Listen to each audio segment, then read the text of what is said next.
แล้วเธอมีผัวอยู่แล้ว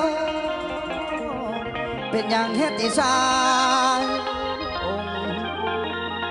บอกไอ้มาตามตรงบอกว่ายังดอกพอยนี่มาคอยตัวอายบอกว่าบ่มีไผจนตัวอายนี่ลงเสือละฮักเปิดใจบ่เหลือการเห็นจังได้หูมีผัวสอนก่อนพี่ชาย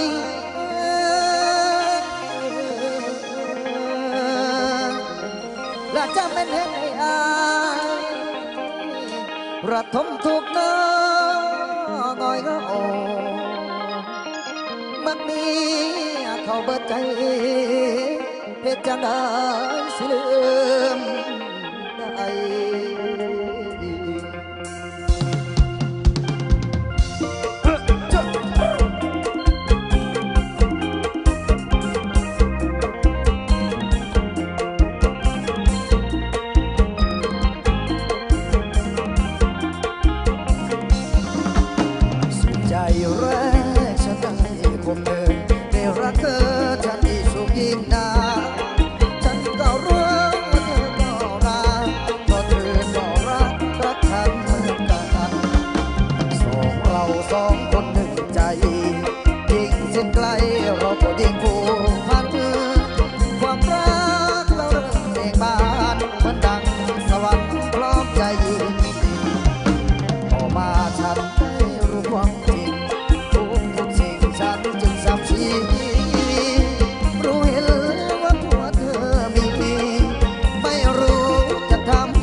ได้หักกันสมนีละลาหนักมาจอดคิดเอาตอนละน้ำแต่มีเก่าจงบอกว่ารักเธอหมดแล้วใจใช้แป้วมันยังไม่ละมาหูข้างแน่หุบใจข้างเทบอกพี่เรื่องสร้างเศร้าโอ้เจ้ามีผัวนอนเตียงผัวนอนเฮียงมันมีบัน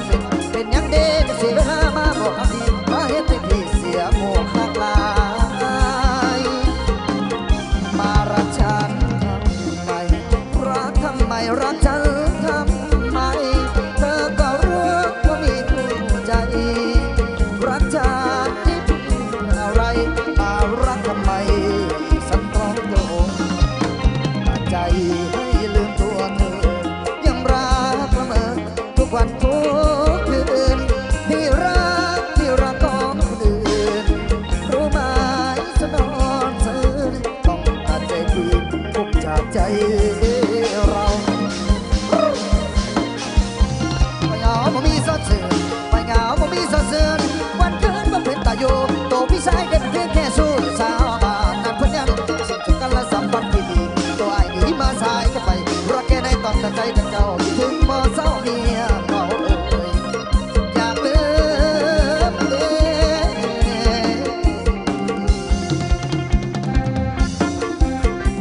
ฝากต้อนลงไปให้ทีมงานพ่อบ้านเดิมมาดีดูเข้ามาเด้อพี่น้องเด้อ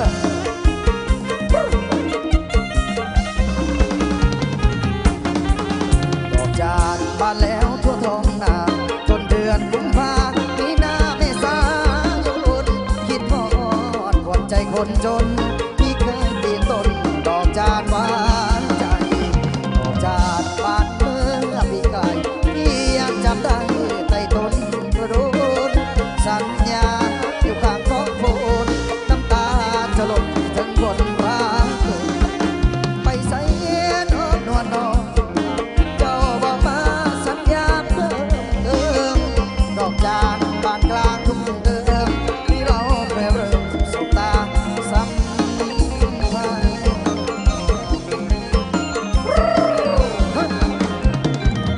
ลำพันให้เราหัวใจคนเก่าลำพันให้เราหัวใจคนเก่าเลยมานำสู่เศร้าเราคอยเจ้าถึงน้ำเดี๋ยวขึ้นพากี่บาเรื่องก็หมดหัวจะเกินทุนมาหมดปีนี้ได้เฮ็ดจังใดหัวใจห้อยเหงเฮ็ดจังใดหัวใจห้อยเหงดอกจานสีแดงย้ำเศร้าย้ำคำคิดถึงคำไปวอนของเจ้าสุดย้ำเจ้าบอกย้ำมาถึงหันถึงหวังกินดอกจานก็พุ่ง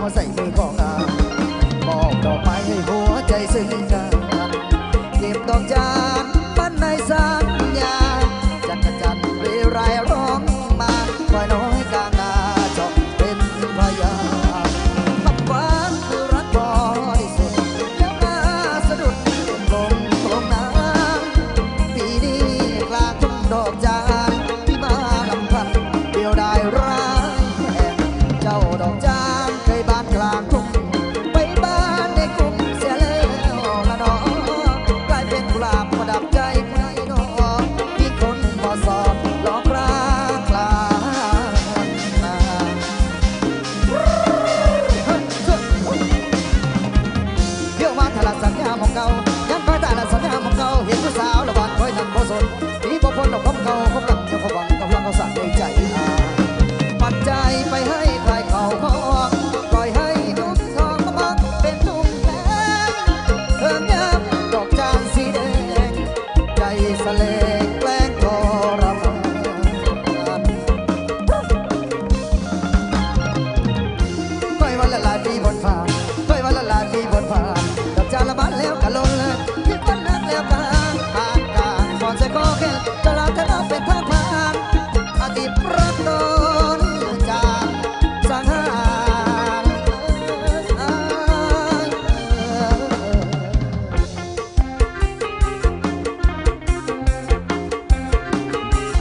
ปล่อยสิกันเด้อมาดีขอบคุณพี่น้องเด้อมานั่งใกล้ๆพี่ละมาดีอันเขามาเบิ่งกุ๊กขาข่าวขารีบของน้อยๆดอกเฮ้ยเจ้าเ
ใจดอกมันเต้นตึกอยากสิหูที่น้องหักอยู่มันหัวผู้ใดมันหัวผู้ใดมันหัวผู้ใดมันหัวผู้ใดมันเถิกใจข้างแท้แด่ให้ก่อนน้ำแม่ได้บอกคนใจบ่ได้อายคือฮอดให้น้องทำใจบ่ได้ย้ำจุกไหลคนหลอกจักมันหัวเพน้องพอสิได้บอก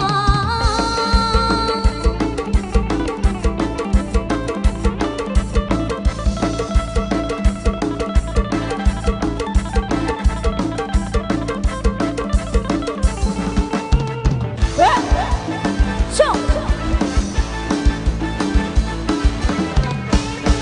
ผ่านมาน้องก็ยังหาคือน้องยังนึกอยากเป็นแฟนหาบักอีหลีทั้งเอาทั้งงานเก็ดให้หัวใจน้องมันเต้นตึกอยากสิหูที่น้องหักอยู่เป็นหัวผู้ใดเป็นหัวผู้ใดเป็นหัวผู้ใดเป็นหัวผู้ใดมาเจอใจข้างแท้แด่ให้ก่อนน้ำแม่ได้บอกเข้าใจบ่ได้อายคือฮอดให้น้องทำใจบ่ได้ย้ำอยู่ไกลคนหลอกจักมันหัวให้น้องเป็นหัวผู้ใดเป็นหัวผู้ใดเป็นหัวผู้ใดมาเจอใจข้างแท้แด่ให้ก่อนน้ำแม่ได้บอกเข้าใจบ่ได้อายคือฮอดให้น้องทำใจบ่ได้ย้ำอยู่ไกลคนหลอกจักมันหัวให้น้องขอสิได้บอกหัวให้น้องขอนำสิได้บอก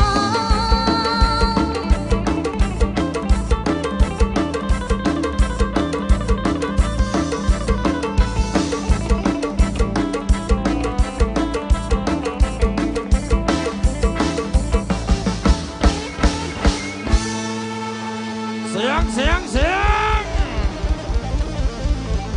พี่น้องเจ้าภาพน้องปากซองสู้เมื่อนี่บุญส้นบุญใดเมืองอาจสะพังทองเขานี่